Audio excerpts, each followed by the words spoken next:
You should get antibiotics from your doctor, not your chicken. This was one of the slogans that Chipotle plastered on billboards back in 2007 as they announced they'd use only antibiotic-free and hormone-free meat for their restaurants. The campaign was seen as a giant leap forward for the natural food movement because, hey, having a chain as big as Chipotle care about where their food comes from is huge.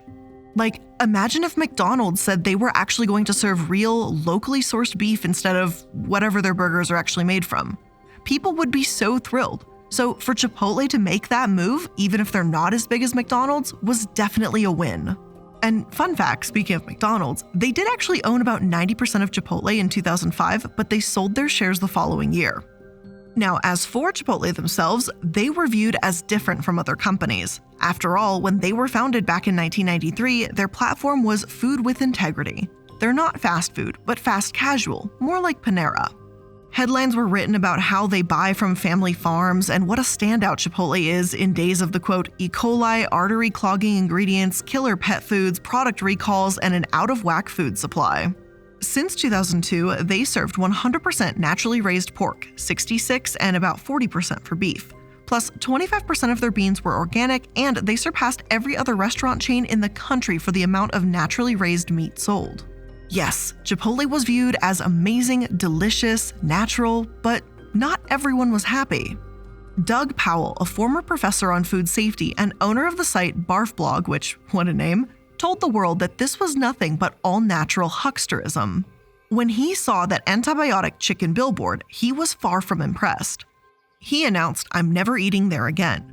Chipotle was stuffing their marketing and burritos with plenty of buzzwords: naturally raised, sustainable, nutritious, family farmed, hormone-free, organic, unprocessed, and seasonal. But one word was missing: safe. Given all the E. coli and salmonella outbreaks we've seen on produce, microbiologic safety is important, and local doesn't mean it's without risk. Back in 2019, a study published on NCBI explained that E. coli outbreaks on fresh vegetables like tomato, onion, and lettuce have been increasing. This is why chemical treatments are used in the first place.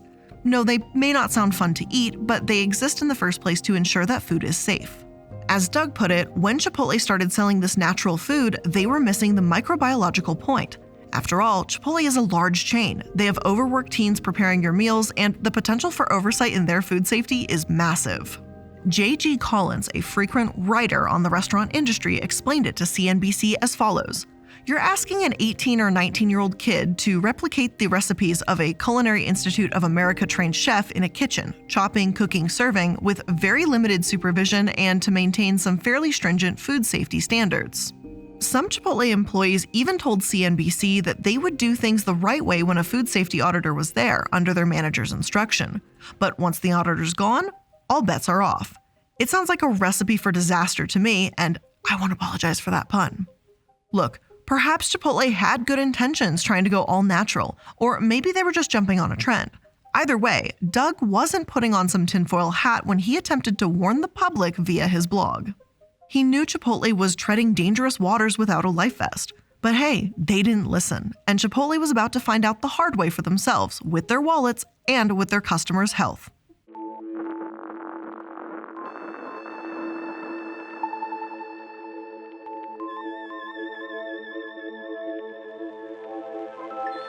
Hello everyone, and welcome to the Corporate Casket. I'm the Illuminaughtii, and today we're obviously talking about Chipotle. And look, food poisoning does happen from time to time. There's plenty of jokes out there about how tacos and burritos might send you to the bathroom. In actuality, that's just what spicy food might do. The capsaicin in spicy food can irritate pain receptors in your digestive tract, so your gut basically goes, oh no, let me get rid of this quickly. Hence the speedy and sometimes fiery trip to the bathroom. This just isn't the case for Chipotle, though. Their tacos, burritos, and the rest of their menu had people sick because of genuine harm their food caused. The first major outbreak took place in March and April at Chipotle's in San Diego, when over 20 Chipotle customers tested positive for hepatitis A. 4 of them had to be hospitalized, and according to Food Poisoning News, it's pretty widely assumed that one of the restaurant employees who tested positive was the source of the outbreak. Marler Clark, a food safety law firm, handled some of the customers that decided to sue Chipotle because of this, though it's not clear exactly how these cases went. If I had to guess, Chipotle probably wants to keep these lawsuits quiet. After all, it's not exactly the most pleasant outbreak to think about. Of course, the reason why it's so upsetting for Chipotle in particular is because most food handlers with hepatitis A don't transmit it. If you wash your hands properly and are using food safety techniques, then the risk of actually transmitting this virus plummets. Instead, if food handling isn't up to par and you've got fresh produce, well, then the risk of an outbreak is significantly higher. The virus isn't just extremely contagious, but it's also typically spread through, well, the feces of an infected person. So, yeah, I'm sorry, and I hope you're not eating during this episode. In all likelihood, though we definitely don't know for sure, a Chipotle employee didn't wash their hands after going to the bathroom. While this is just one employee's fault and not the whole chain's, it does say a lot that even the most basic of food safety protocols were not being followed. Now, maybe you don't know what the hepatitis A virus, or HAV, is. Maybe you think it's similar to food poisoning, and it means you might spend a miserable night glued to the toilet regretting your life decisions and promising the powers that you'll do anything to never have this pain again. No, it's not exactly the same as that at all. HAV can cause that for sure, but it can also cause jaundice, fever, and abdominal pain. Elderly people even have a risk of going into liver failure. And HAV doesn't just last a day or two either, but symptoms of fatigue, nausea, stomach pain, and jaundice can last up to 2 months. Hopefully you're vaccinated against it, but there have definitely been some outbreaks in recent years, with one of the most recent outbreaks being linked to fresh organic strawberries. But hey, again, one would think that Chipotle would quickly look into their food safety protocols the moment they were alerted. But no, they didn't even really have time to do that before yet another outbreak happened in April at a Chipotle near Kent State University, Ohio. Food Poisoning News reported that KSU had a blood donation drive around this time and donors were given Chipotle coupons, meaning that it would have been a relatively small exposure but ended up becoming far more widespread, and over 500 people ended up sick instead. Again, it's not super clear what caused this outbreak, but the illness in question was the norovirus genotype G2. Since the restaurant shut down for a day, was sanitized, replaced food materials, and then reopened with other employees from a separate location, Chipotle seemed to believe a sick employee was the cause. Now, norovirus is actually pretty common. It's the most common cause of GI illness, and it's not as dangerous as other food poisoning viruses. However, since it can lead to dehydration, it's still something you want to take fairly seriously. Basically, if you have a sick employee in a restaurant, don't let them work. Unfortunately, this isn't just a lesson that Chipotle seems willing to learn.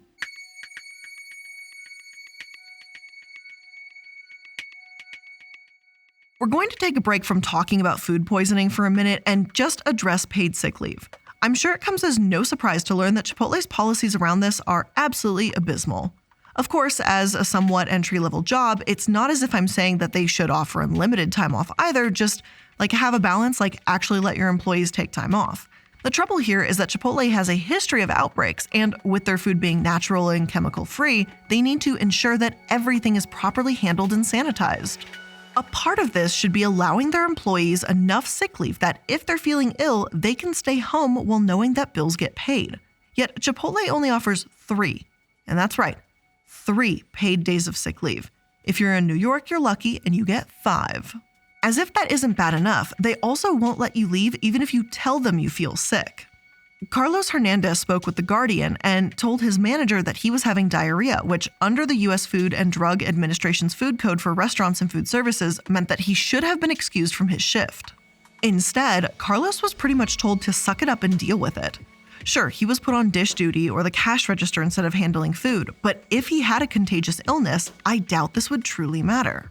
Carlos could still cough on the register, get germs on a burrito as he's putting it into a bag or on a clean plate as he's putting it away.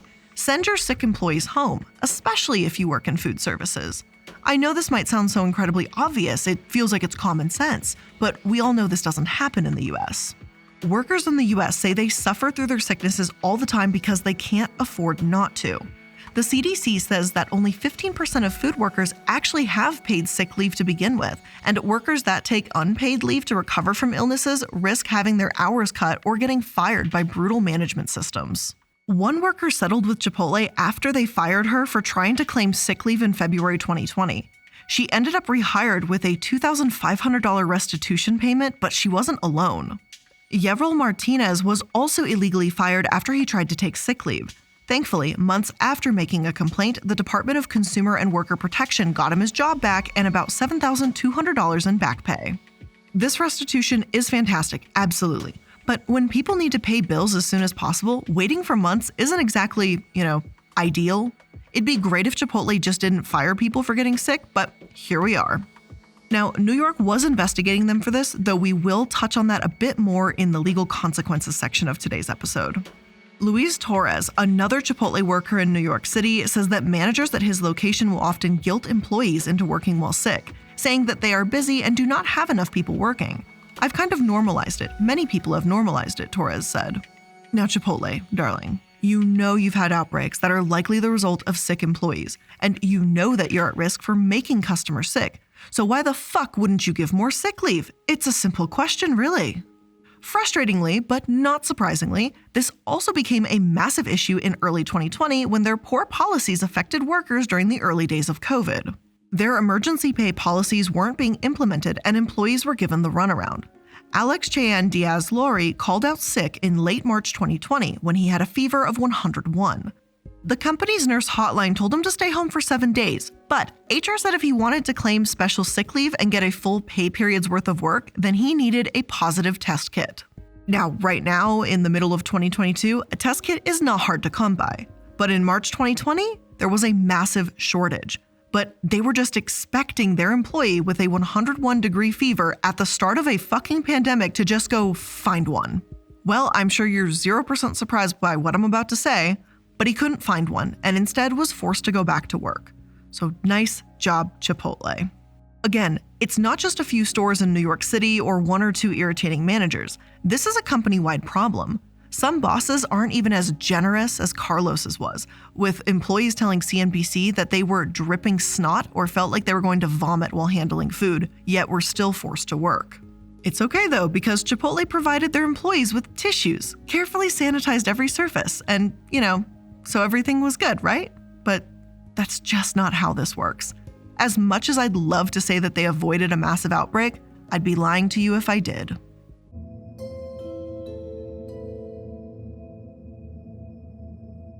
The worst of the outbreaks actually took place in the summer of 2015.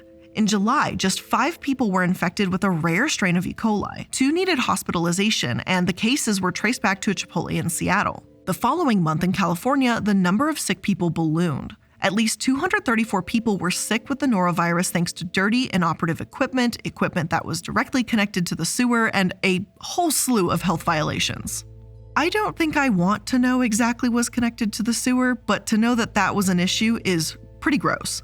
Expectedly, it also seemed like Chipotle had a sick person working at the time, but they weren't done, not by a long shot. Because in August 2015, there was a salmonella outbreak. In October and December, there were more E. coli outbreaks. And in December, there was yet another norovirus outbreak. Surely Chipotle was horrified by this news, right? Well, you underestimate their ability to turn a blind eye yet again. Because it wasn't until February 2016 that they said, oh, hold on a second, maybe we should hold an all-staff meeting on food safety. They also brought on a new robust food safety program to keep this from happening again. The point here is that hundreds of people got sick. The more investigating was done, the more it became clear that this wasn't a matter of sick workers. They failed pest control, sanitation, maintenance, and employees were working without valid food handler cards. Restrooms were unclean, toilet bases weren't always secured to the floor, there were gaps around a self-serve soda fountain, the mildew was inside the ice machine. The thing is, even if Chipotle did manage to fix these violations, it feels like the issue is tied to their utter negligence or lack of protocol. If these outbreaks had been concentrated to a single Chipotle, then one might be able to make the argument that this was just a couple of bad eggs, not a problem with the chain itself. But considering how often this took place, yeah, Chipotle itself is the one looking like the bad egg here. Now, they did manage to stay out of the news for just a teeny bit, seemingly not sending anyone to the hospital for a whole year, which is quite an achievement, I know. Congratulations, give them their little round of applause. But the outbreaks began again in 2017. This norovirus outbreak in Virginia proved that, yet again, even if Chipotle was willing to get rid of some mildew or secure a toilet to the floor, they were not willing to give their employees paid sick leave. Instead, Chipotle confirmed that the lax sick policy enforcement was the cause of the outbreak. Their reputation had already taken a pretty bad hit, not at all helped when footage of rodents falling from their Dallas restaurant's ceiling went viral. Apparently, there was a gap in the building structure that caused this, but either way, rats falling into your restaurant, not good. The thing is, as food safety associate explained, if this had been another chain, it may not have gained national news. It was purely the fact that yet again, Chipotle had not managed to clean up their act. Chipotle had a wave of outbreaks in 2008, 2015, and now this was the final strike, so to speak, the straw that broke the camel's back. Finally, the public started to really stay away from Chipotle, realizing that their burritos just aren't worth the risk to their health. Chipotle stocks took a pretty big hit, and the company scrambled to insist that they were doing everything they could, like adding a HACCP or Hazard Analysis Critical Control Points program to their restaurant. But for all this talk about what they were doing, I don't really see them issuing more paid sick days. Sure, they claimed that employees who were sick were excused, but what about the employees who needed that shift to pay their electric bill? Are they going to lie, risk another outbreak just to pay their bills? Maybe, and I can't entirely blame them here because the paid sick leave system is so shit at restaurants and fast food places like these. If Chipotle cared, then they would have given their employees more paid sick leave, period. It's as simple as that. They don't do it, so that tells you where they stand. Instead, their worst outbreak traced to a single restaurant happened the following year. And that's right, we've mentioned 3 separate waves of outbreaks from this place, but in 2018, over 640 people became ill from a Clostridium perfringens outbreak. I probably didn't say that right, apologies, but what a word. According to Food Poisoning News, this pathogenic bacterium can be found in decaying vegetation, soil, and the intestinal tract of warm-blooded animals like humans. Basically, this comes from not storing food in proper conditions and can result in especially nasty food poisoning. The CEO, Brian Nichols, said Chipotle intended on training all their employees about food safety once again. Now, I don't know about you, but I'm getting real sick and tired of hearing that they're gonna work on things. Given the many restaurants they have, I'm sure that there's quite a lot of Chipotle employees that do genuinely care about food safety. But with the way the outbreaks continued to roll in, some serious consequences were needed here. And wouldn't you know it, the Justice Department agreed. And before we get into those consequences, we're gonna take a moment for today's sponsor, featuring Casper the Friendly Floof. Casper is back with some great news. Thanks to all the money he saves using Mint Mobile, he's been able to focus on developing a new technology for his app, Bark. A new system called Bark to Speech that allows his new and frankly uncomfortable voice to be heard loud and clear by the neighbors and everyone around him. And now there's no end in sight to his ramblings. Hey, you! What are you doing? Is that a package? What is it? Can I have it? The disrespect of this man coming to my front door and dropping that package off just out of my reach. Utterly ridiculous, and I will be speaking to your supervisor. So my sweetest bean, since you finally have your Bark app running, bestest boy, how are you going to use it? Now that I can finally speak my mind, I'm able to talk to Grandma using Mint Mobile's reliable phone plan. Hello, Grandma. Hello, Grandmother. Hello, Grandmother. Hello, Grandmother. Give loaf. Give loaf. I want meatloaf, Grandmother. LLLLLLLL with unlimited and high-speed talk, text, and data. I do not need to worry that I shall not be heard ever again. All of my barks can be heard by anyone, everywhere, at any time. Woo woo woo woo woo woo woo woo woo woo woo woo woo. There is no volume switch on this anymore, but I do love that all your phone usage hasn't slowed me down either. Of course not, Mother. Thanks to Mint Mobile's family plan, my heavy phone usage won't slow you down. I have a bone in my mouth, and I am very happy. Mintmobile.com/Casper.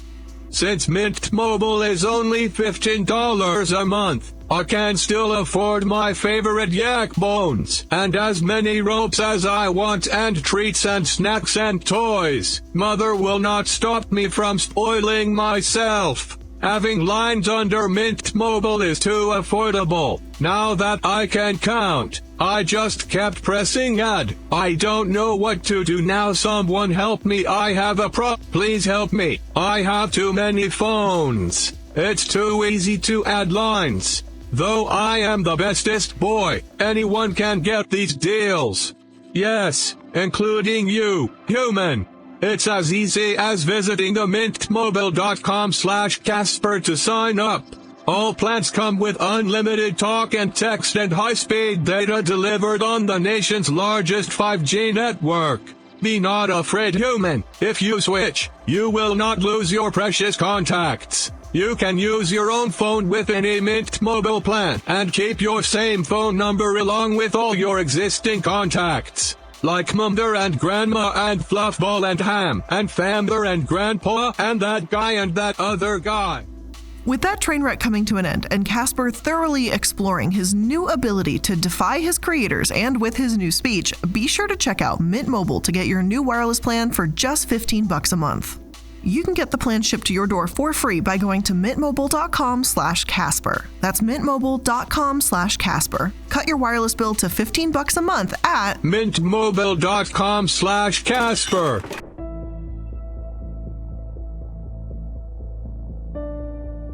In 2020, Chipotle agreed to pay $25 million because of their tainted food. The Justice Department said it was the largest fine ever in a food safety case, and they only avoided actual conviction by agreeing to an improved food safety program. Prosecutors hammered home how sick employees were being forced to work was the cause of most of these outbreaks. Chipotle's stock fell at the news, and their revenue dropped over the years. None of this was looking good for this natural, fresh company. But here's the thing I find extra upsetting. It's the way they treat their employees. While I agree, food safety has definitely caused these outbreaks, you can't tell me that it doesn't go hand in hand with sick leave. Chipotle has flagrantly violated labor laws this entire time, making the situation go from bad to worse. And I'm not just talking about the sick leave either. Remember how I mentioned they were under investigation by New York City? As of last year, 2021, that's now escalated to lawsuit status, with the city claiming that the restaurant has racked up hundreds of thousands of violations of a fair scheduling law.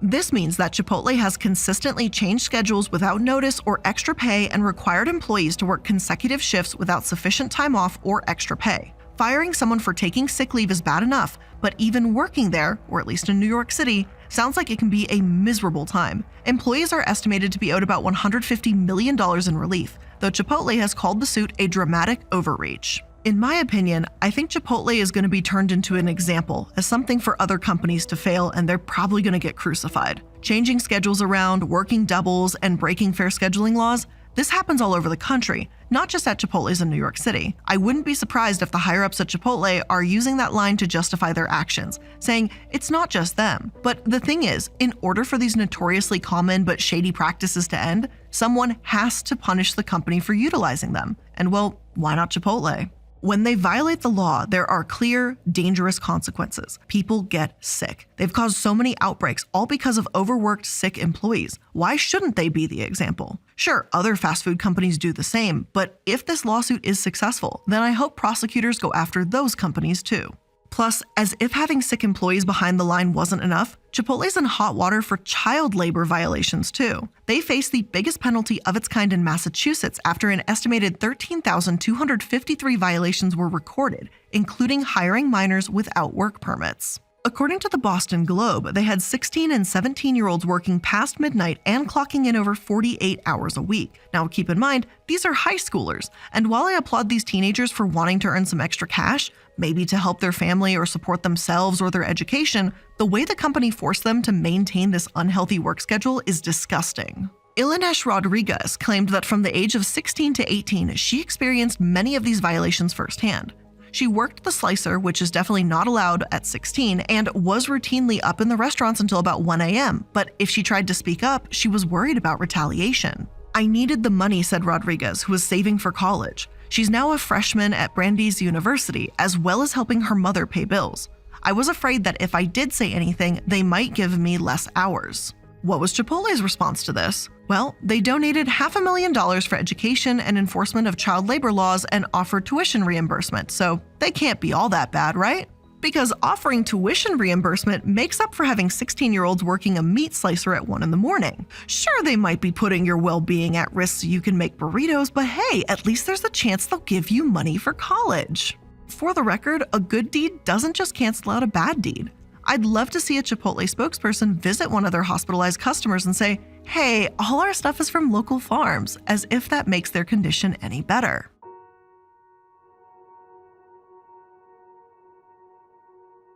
And as a brief update to the situation, shortly after writing and researching this episode, the New York City lawsuit was settled.